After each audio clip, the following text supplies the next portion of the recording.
Welcome back in Occupy Democrats. And oh, do we have a breaking story that involves Donald Trump and his favorite 51st state, Canada, who has a sense of humor and they're gentle people. But in this breaking story, you're going to discover, they actually do know how to push back, because maybe Trump forgot there's some pretty tough hockey players from Canada.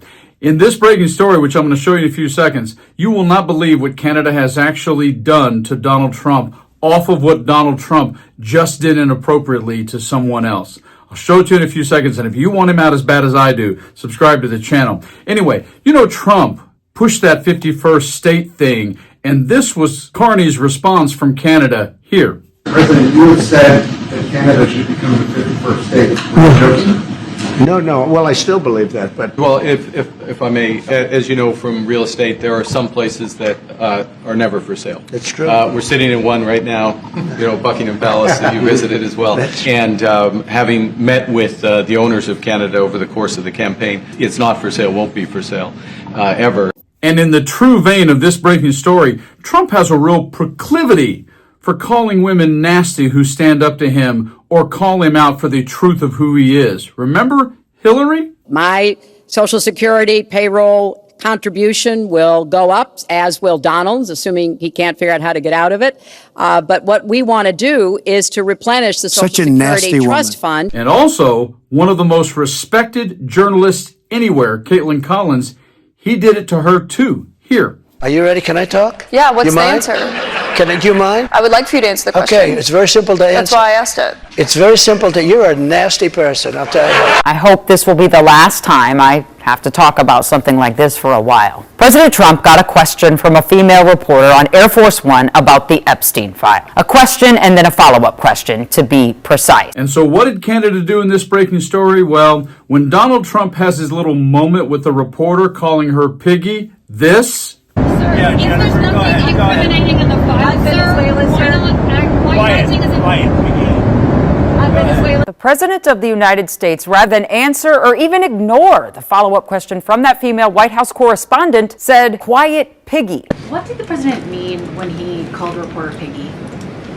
Look, the president is very frank and honest. One of the many reasons that the American people reelected this president, because of his frankness. And he calls out fake news when he sees it. He gets frustrated with reporters when you lie about him, when you spread fake news about him and his administration. That was the better option than not answering the question. Canada decided it was time for Donald to get his comeuppance and a little taste of his own mango Muppet misogynistic medicine. Here is the story. Check this video out. Everyone knows I love kids, like Don Jr. and one of the girls, so... And I love kids. I love them so much. I had 4.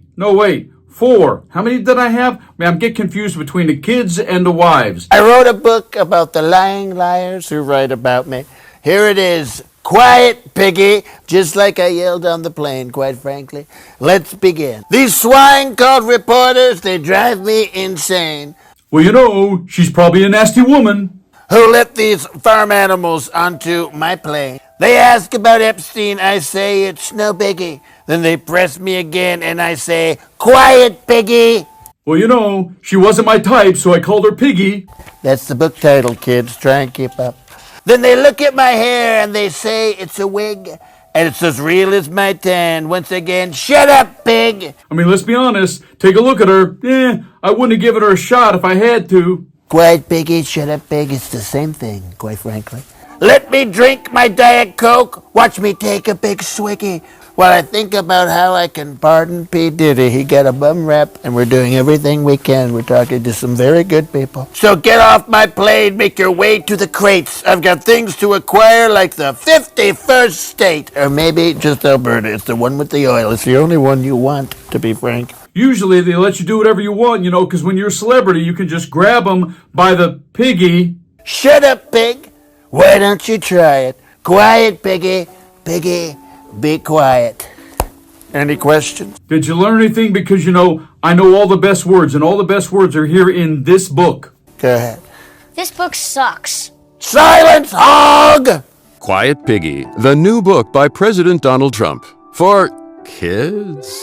Shut up, you pigs. You're all pigs. Quite frankly, you're pig, you're big piggy, you're the piggiest. You're all pig. I, on behalf of many, many, many Americans, would like to thank you, Canada, for doing that. And the truth of the matter is, it's probably not going to stop, and there's going to be more of that coming. But of course, even though art imitates life, there's a lot about art that can't even imitate the absolute train wreck that Donald Trump is. However, sometimes when you watch stuff like that, and you'll see more parodies in the future and more things from late night television hosts, sadly, the art of it isn't that far from who he actually really is. You guys like and share the video.